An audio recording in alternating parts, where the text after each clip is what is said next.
2015. Wow, thank you, Aaron. That is, I will do my best to live up to that high praise. And yeah, I do remember I came here looking for a fight press because the reason I submitted was just because I was like, that is the best name for a press I've ever heard in my life. And yeah, that was, it probably was about 11 years now. So that's crazy that, and it's lovely that it gets to encounter so many awesome new people as well, still this many years later. So thank you, and thanks for the opportunity. Regarding Foundry Songs, the first poem I'm going to read is actually the last poem in the collection, called Foundry Song. The sort of spine of the collection refers to when I was a foundry worker for 9 years, straight out of high school. It was the sort of go-to job in my little town if you weren't of an academic disposition, so we say, which I wasn't in the slightest, particularly well in my GCSEs or anything like that. And in the town I grew up in, you worked at the cider factory, the chicken factory, or the steel factory. I decided to go to the steel factory.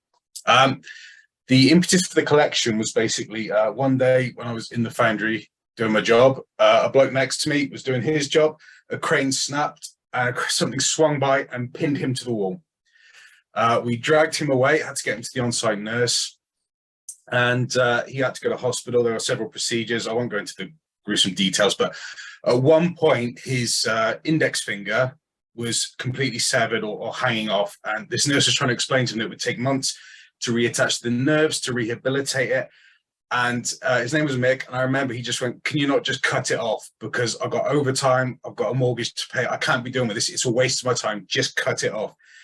And it's quite a dangerous job anyway. The job never scared me, but that scared me. I remember sort of that terrifying me because I went to school with his son as well, and there was something to this sort of, especially amongst working class people, unfortunately, this idea of it doesn't matter, my health doesn't matter, I have to keep, but to be frank, earning wage that barely keeps a roof over my head as it is. And that's a lot of that impetus in this collection. So I'll start off with this one poem called Foundry Song. 1.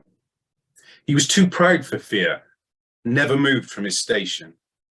Instead, the foundry bowed in respect as the crane snapped, crushing him against the bricks. He wouldn't move first, barely acknowledging the fingers it took. 2.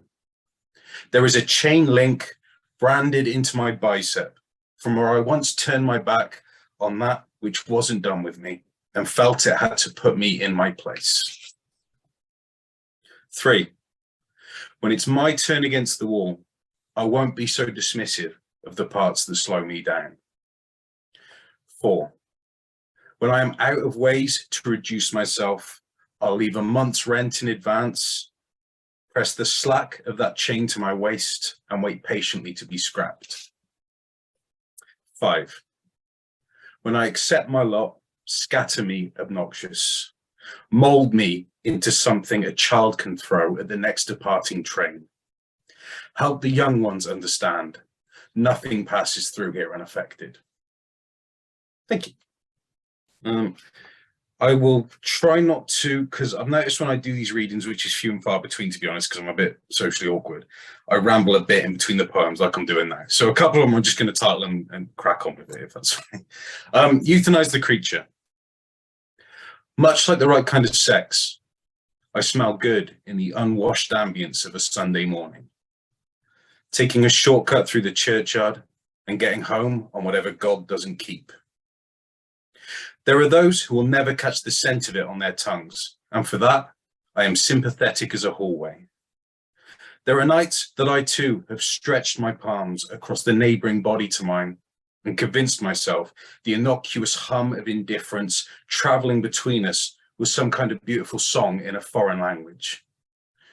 There are times too that I have fantasized of a call for help at the foot of the stairs as the hallway and I remain silent. The both of us, on our backs since birth, have no business asking anything remain unbroken. The next one with regards to the sort of concept of Foundry Songs, the next title poem is All Working Class Birds Go to Heaven. This poem was inspired by after I decided to leave my job after 9 years and I wanted to pursue something creative, something to do with writing at university. It wasn't something that was particularly done, particularly not in the environment I was working in. The reaction to it was very odd. I don't know why, but there seems to be this odd sort of volatile nature to anyone trying to do something outside of what perhaps several generations of people in a town have done, which is usually, you work where your parents have or your grandparents have. And there was one fella called Aid, really nice guy.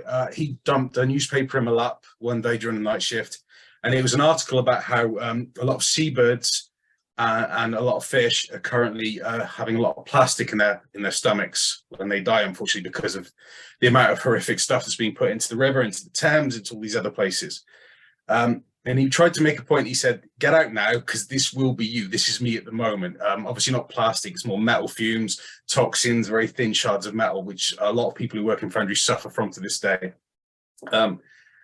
He said, I'll never forget this. He said, I will be here until I die.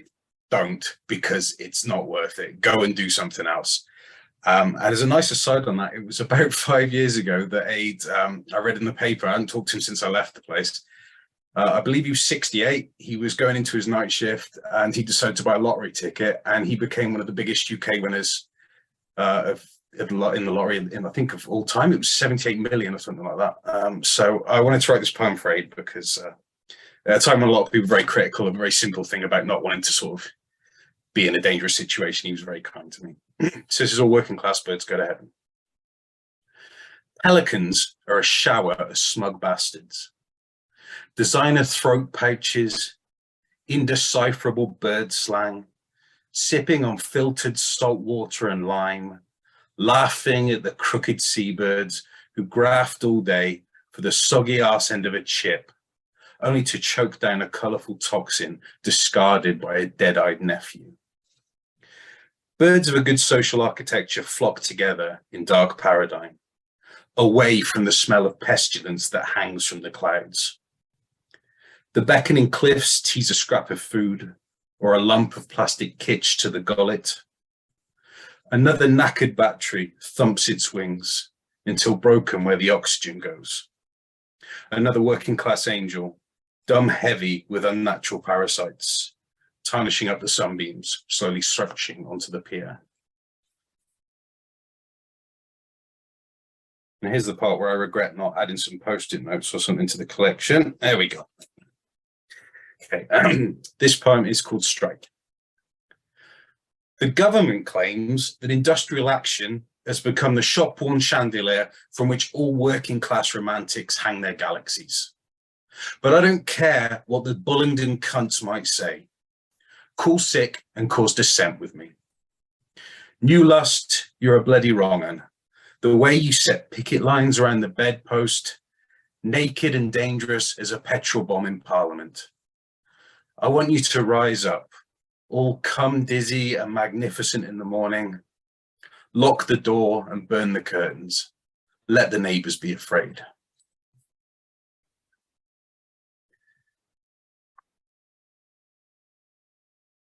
This next poem is called And In Come the Toxins.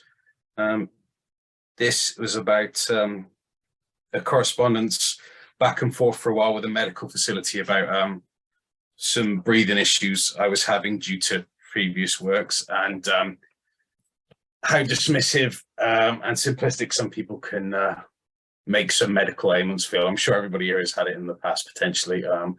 I'm certainly not the person who suffers most for that, especially not at the moment in this country, but it can be a bit of a nightmare. So this is called An Ink and the Toxins. There are over 20 known causes of respiratory disease in the average industrial furnace, and I'm 7 of them. Seriously though, a letter came today imploring me to take my breathing issues in good humour. It can be fixed, and all for the cheap price of, well, it's not about the lack of money. It's the characters I've created in this off-Broadway rendition of organs. If you press your fingers into your skin a certain way and your blood circulation is bad enough, as you let go, it resembles a kind face, a friend, a troubled life coach who passes through this oxygen-gorging, piggy bone marrow before fading again into ambivalence. This staticky chest clenches to their aimless ways like a 2 a.m. jealousy. Good sir, your letter found us and we thank you for your concern. Of all the ambulances you've sent, It's by far the funniest.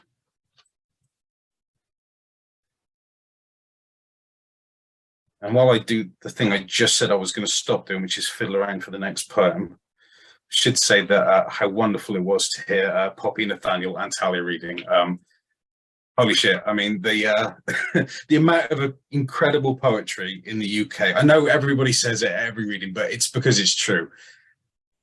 There's so many small press, in particular Broken Sleep, but 100 other small press editors are putting out so much incredible work at the moment, and it's lovely to see so many upcoming poets of all ages, all walks of life, being able to express themselves and not always have to fit in any preconceived notions of what poetry should or shouldn't be.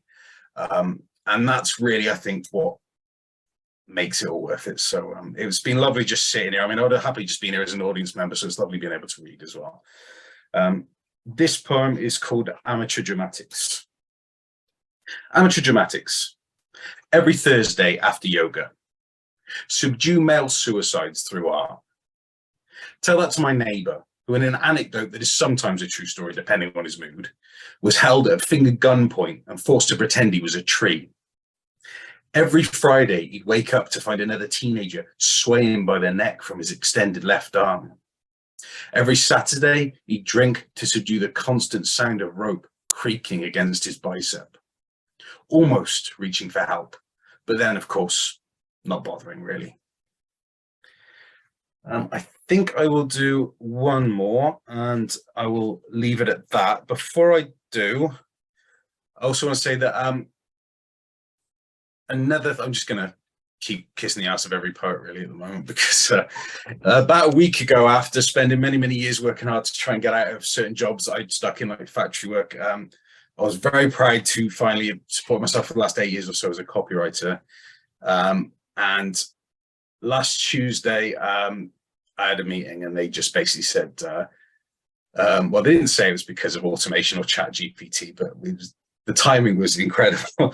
Anyway, a lot of the content members of the team got made redundant with literally you get a month left in terms of money and then you're sort of on your own. It was a huge shock, and I cannot get over how lovely it's been and overwhelming it is that the people that reached out to me that are already going, hey, there's a job here you might be able to do, there's a job here I can help out with, if there's anything I could do, help me out.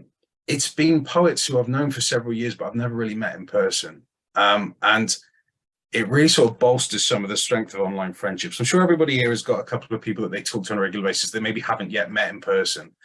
But a lot of them are here tonight, so I do want to say thank you to them. I'm not going to embarrass them all by naming names, but I really appreciate it. Thank you. And I look forward to the messages later saying, stop being such a baby. I'm going to end on this one. This is called Love is a Supernatural Bone Stinker. Love is a supernatural bone stinker of an affliction, a pesky little earworm of a condition, a shrieking spectre that dares you to lick pick at the locks it fastens on the tip of your tongue and abide by the promises it makes on the roof of your mouth. For the love of God, there was a girl who was beaten for getting pierced, and so she lay in bed all night picturing her father's throat, whispering, strike, strike, strike. The next day, a church steeple buckled in a storm and impaled him through the neck. We could have been time spent between the bowing of a church spire and the cleaver that it became.